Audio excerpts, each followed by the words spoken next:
Good morning 8th class बच्चों। आज हम विज्ञान में अध्याय 2 सूक्ष्म जीव मित्र एवं शत्रु में सूक्ष्म जीवों के औषधीय उपयोग पढ़ेंगे। इसमें हम पढ़ेंगे कि किस तरह से सूक्ष्म जीव औषधियों में उपयोग किए जाते हैं। जब कभी आप बीमार पड़ते हैं तो डॉक्टर आपको पेनिसिलिन का इंजेक्शन देते हैं अथवा कोई अन्य प्रतिजैविक की गोली अथवा कैप्सूल देते हैं।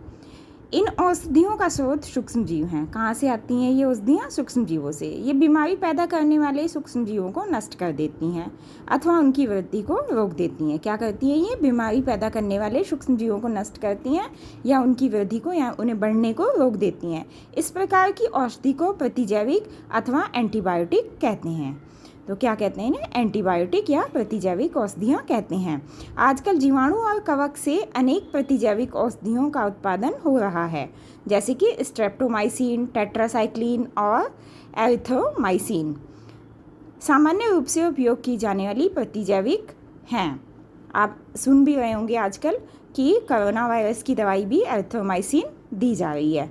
सामान्य रूप से उपयोग की जाने वाली प्रतिजैविक है जिन्हें कवक एवं जीवाणु से उत्पादित किया जाता है। किसी विशिष्ट प्रकार के सूक्ष्म जीव का संवर्धन करके प्रतिजैविक का उत्पादन किया जाता है जिन्हें अनेक रोग की चिकित्सा में उपयोग में लाते हैं।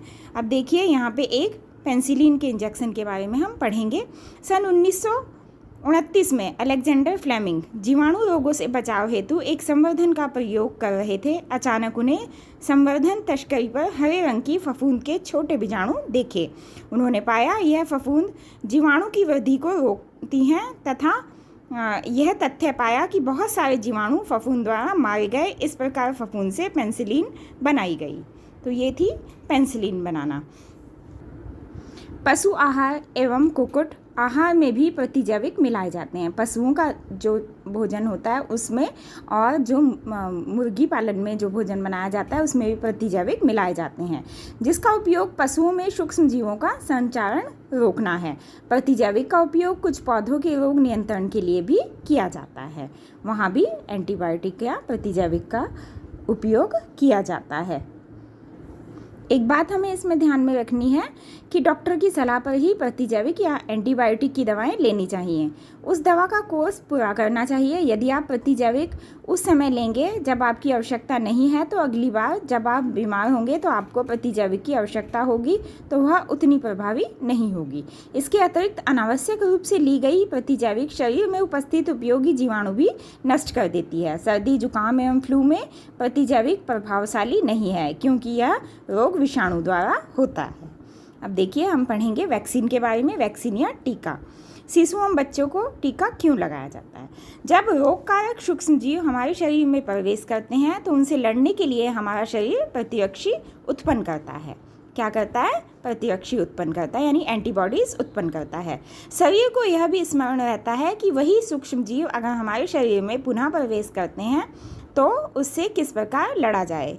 अतः यदि मृत अथवा निष्क्रिय सूक्ष्म जीवों को स्वस्थ व्यक्ति के शरीर में प्रविष्ट किया जाए तो शरीर की कोशिकाएं उसी के अनुसार लड़ने के प्रतिरक्षी उत्पन्न करके रोगकारक को नष्ट कर देती हैं। यह प्रतिरक्षी हमारे शरीर में सदा के लिए बनी रहती है तथा रोगकारक सूक्ष्म जीव से हमारी सदा के लिए सुरक्षा होती है। टीका या वैक्सीन कार्य करता है हैजा, क्षय, चेचक तथा हेपेटाइटिस जैसी अनेक बीमारियों को वैक्सीन टीके द्वारा रोका जा सकता है। एडवर्ड जेनर ने चेचक के 1798 में चेचक के टीके की खोज की थी। किसने? एडवर्ड जेनर ने। आपके बचपन में आपको भी अनेक रोगों से रक्षा करने के लिए वैक्सीन दिए गए होंगे। क्या आप इन रोगों की सूची तैयार कर सकते हो? इसके लिए आप अपने माता पिता की मदद ले सकते हो। आप अपने माता पिता से पूछ सकते हो कि कौन कौन से टीके हमें दिए गए हैं। सभी बच्चों को इस रोगों से सुरक्षा की आवश्यकता है। आवश्यक टीके निकट के अस्पताल में उपलब्ध होते हैं। बच्चों को पोलियो से बचाने के लिए आपने टेलीविज़न एवं समाचार पत्रों में पोलियो के टीकाकरण के विज्ञापन, पल्स पोलियो देखे होंगे। घर घर पोलियो की ड्रॉप्स पिलाने आते हैं, वो तो देखा ही होगा आपने, और आप लोगों ने स्वयं भी पोलियो की ड्रॉप्स पी होगी। पोलियो ड्रॉप बच्चों को दिए जाने वाला वास्तव में एक वैक्सीन है। चेचक के विरुद्ध विश्वव्यापी अभियान चला गया जिसके परिणाम स्वरूप विश्व के अधिकांश भागों में चेचक का उन्मूलन हो गया। आज सूक्ष्म जीवों से टीके का उत्पाद बड़े स्तर पर किया जाता है, जिससे मनुष्य एवं अनेक जंतुओं को अनेक रोगों से बचाया जा सकता है। मिट्टी की उर्वरता में वृद्धि। अब देखिए सूक्ष्म जीव मिट्टी की उर्वरता में कैसे वृद्धि करते हैं।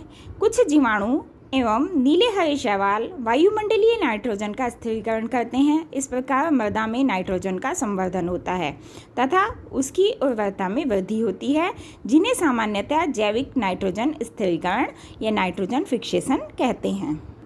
ये देखिए नाइट्रोजन स्थिरीकरण के लिए साइनोबैक्टीरिया, एक नीले हरे शैवाल चित्र में दिखाए गए हैं। तो बच्चों, आज हमने सूक्ष्म जीवों के औषधीय उपयोग पढ़े। कल हम पढ़ेंगे पर्यावरण का शुद्धिकरण सूक्ष्म जीवों से कैसे किया जाता है। तो इसे आप ध्यानपूर्वक पढ़ेंगे और समझेंगे। धन्यवाद।